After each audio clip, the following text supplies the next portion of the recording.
Hello साथियों, मैं पंकज वैष्णव आप सभी का स्वागत करता हूं आज के इस सेशन में। आज के इस सेशन में हम समझने वाले हैं अपने 12th क्लास के अर्थशास्त्र की किताब नंबर 1 का चैप्टर नंबर 11, जिसका नाम है सूचकांक। इस चैप्टर के 3 भाग हम ऑलरेडी समझ चुके हैं। आज के इस सेशन में हम चौथा भाग समझने वाले हैं। हमने तीसरे भाग में सूचकांकों को निकालने की कुछ और विधियां देखी थी, और भाग 2 और भाग 3 दोनों में ही मिला के हमने मुख्य रूप से मूल्य सूचकांक को देखा। इसके अलावा कुछ और सूचकांक भी हैं जिनके बारे में आज की क्लास में हम बातें करने वाले हैं। तो कुछ प्रमुख सूचकांक के बारे में हम और बात करने वाले हैं, जिसमें पहला है उपभोक्ता मूल्य सूचकांक, जिसे कहा जाता है कंज्यूमर प्राइस इंडेक्स, सीपीआई। किसी क्षेत्र विशेष में उपभोक्ताओं द्वारा उपभोग की जाने वाली वस्तुओं और सेवाओं की कीमतों में आधार वर्ष की तुलना में चालू वर्ष में होने वाले परिवर्तनों को मापता है।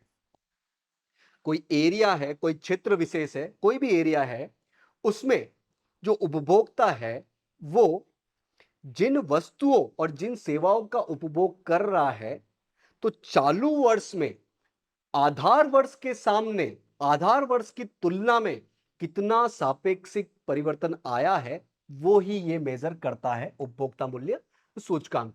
ये लोगों की निर्वाह लागत में होने वाले परिवर्तन की दिशा और मात्रा को प्रकट करते हैं। लोगों को जीवन गुजारा करने के लिए कितना लागत लग रही है, उसमें यह सापेक्षिक परिवर्तन को बताता है। इसीलिए इसे जीवन निर्वाह लागत सूचकांक भी कहते हैं। कॉस्ट ऑफ लिविंग इंडेक्स भी इसे कहा जाता है। तो कॉस्ट ऑफ लिविंग इंडेक्स बोला जाए, या जीवन निर्वाह लागत सूचकांक बोला जाए, या उपभोक्ता मूल्य सूचकांक बोला जाए, सभी एक ही बात है। इसको निकालने का फॉर्मूला क्या है? WP को गुणा करो, उन सभी को जोड़ो, और नीचे भाग किसका देना है? सारे W का योग करके। अब यहां पर P क्या है? P कैसे निकलेगा?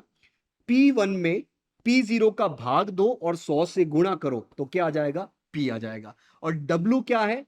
भार है। उदाहरण के माध्यम से इस फॉर्मूलों को समझने की कोशिश करते हैं।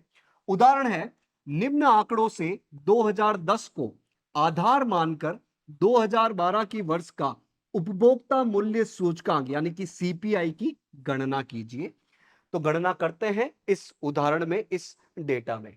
इधर वस्तुएं दी है, चावल, गेहूं, दालें, मक्खन, तेल, 5 वस्तुएं दी हैं। इनका भार यानी कि डब्ल्यू बताया गया है 40, 20, 15, 20, 5।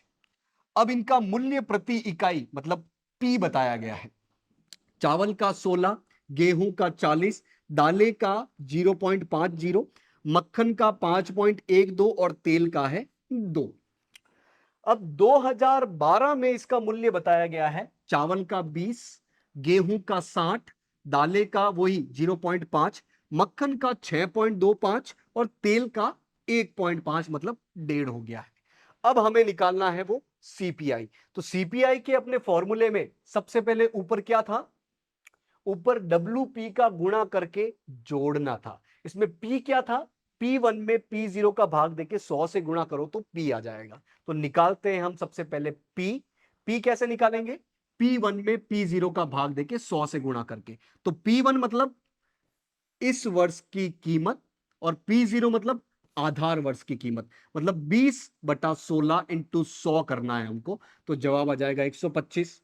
इसी प्रकार 60/40 इंटू 100 करोगे तो जवाब आ जाएगा 150।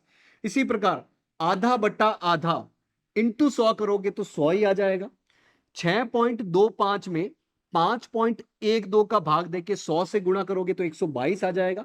इसी प्रकार 1.5 में 2 का भाग देके 100 से गुणा करोगे तो 75 आ जाएगा। तो ये P आ गया है। अब P को W से गुणा करना है। ये रहे P सारे, और W कहां है? सबसे शुरुआत में। तो यानी कि 40 को आपको 125 से गुणा करना है तो आ जाएगा 5000। 20 को 150 से गुणा करना है तो 3000। 15 को 100 से गुणा करना है तो 1500। 20 को 122 से गुणा करना है तो 2440, और 5 को 75 से गुणा करना है तो 375। अब इन सभी WP को जोड़ देना है अपने फॉर्मूले के हिसाब से। तो इन सभी को जोड़ोगे, 5000, 3000, 1500, 2440 और 375, तो आ जाएगा 12315। तो ये आ गया WP का जोड़। नीचे आपको W का जोड़ भी देखना है, तो W का जोड़ ये रहा, मतलब 40, 20, 15, 20, 5 सबको जोड़ दोगे तो नीचे आ जाएगा आपका 100। तो ऊपर लिखना है WP का जोड़ और नीचे W का जोड़।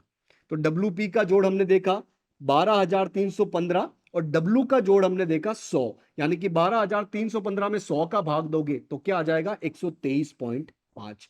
तो ये आ गया आपका कंज्यूमर प्राइस इंडेक्स, या फिर इसे जीवन निर्वाह लागत सूचकांक भी बोलेंगे। और किस साल का निकाला हमने? 2012 का निकाला। तो एक और फॉर्मूला अपने सामने आ गया है, इसको भी आपको याद रखना है और उदाहरण के माध्यम से इसकी प्रैक्टिस करनी है। नेक्स्ट है थोक कीमत सूचकांक। वो था उपभोक्ता मूल्य सूचकांक, उपभोक्ता को कितना महंगा सस्ता पड़ रहा है। अब ये थोक कीमत सूचकांक मतलब थोक बाजार में बेची जाने वाली वस्तुओं की कीमत में कितना अंतर आया है, वो है थोक कीमत सूचकांक। तो थोक बाजार में बेची जाने वाली वस्तुओं की थोक कीमत में होने वाले सापेक्षिक परिवर्तन को यह मापता है कौन? थोक कीमत सूचकांक। भारत में यह सूचकांक साप्ताहिक आधार पर तैयार किए जाते हैं, मतलब हर सप्ताह ये तैयार किए जाते हैं। इसका उपभोक्ता वर्ग से कोई संदर्भ नहीं होता है। थोक कीमत सूचकांक में उपभोक्ता वर्ग से कोई मतलब नहीं होता है। ये तो थोक बाजार में क्या कीमतों में अंतर आ रहा है उसको ये बताता है। नेक्स्ट है औद्योगिक उत्पादन सूचकांक। उद्योगों में जो चीजें बन रही है उससे रिलेटेड ये सूचकांक है। तो एक देश में किसी आधार वर्ष की तुलना में, कोई भी आधार वर्ष की तुलना में चालू वर्ष मतलब वर्तमान वर्ष में अनेक उद्योगों में औद्योगिक उत्पादन की मात्रा में होने वाली वृद्धि या कमी का यह मापन करता है। ध्यान रखिएगा, ये कीमत में होने वाले परिवर्तन नहीं बल्कि मात्रा में होने वाले परिवर्तन को बताता है कि किसी देश में हर उद्योग में जितनी भी वस्तुओं का उत्पादन हो रहा है उसकी मात्रा कितनी है, किसके आधार पर? आधार वर्ष के आधार पर। और चालू वर्ष में तुलनात्मक रूप से कितना हो रहा है। ध्यान रखिएगा, इसमें कीमत ऐड नहीं है, मूल्य ऐड नहीं है। तो यह सूचकांक केवल उत्पादन की मात्रा में परिवर्तन को ही मापता है, मूल्यों में परिवर्तन को यह नहीं नापता है। तो यह सबसे अलग सूचकांक ये हो गया है। इसका फॉर्मूला क्या है? औद्योगिक उत्पादन का सूचकांक डिनोट कैसे करते हैं? IP01। फॉर्मूला क्या है? Q1 में Q0 का भाग दो, Q1 में Q0 को भाग दो, W से गुणा करना है, समेशन योग करना है और नीचे W का योग करना है। Q1 क्या है? इस साल की चालू वर्ष की मात्रा। Q0 क्या है? आधार वर्ष की मात्रा। W क्या है? भार। और ये किसका साइन है? योग का साइन है, जोड़ का साइन है। तो इस सूचकांक चैप्टर में जितने भी सूचकांक हैं उनके फॉर्मूले हमने देखे और उदाहरण के माध्यम से हमने ये भी देखा कि उनका यूज कैसे करना है, उसका प्रयोग कैसे करना है। तो इसी के साथ अपना ये चैप्टर कंप्लीट होता है। और चूंकि चैप्टर कंप्लीट हो गया है तो पूरे चैप्टर के सभी फॉर्मूले को एक बार एक साथ देख ले, उनकी प्रैक्टिस कर ले ताकि लंबे समय तक आपके दिमाग में बनी रह सके। आशा है कि आज की क्लास आपको समझ में आई होगी। आज के इस सेशन से जुड़ने के लिए आप सभी का बहुत बहुत धन्यवाद।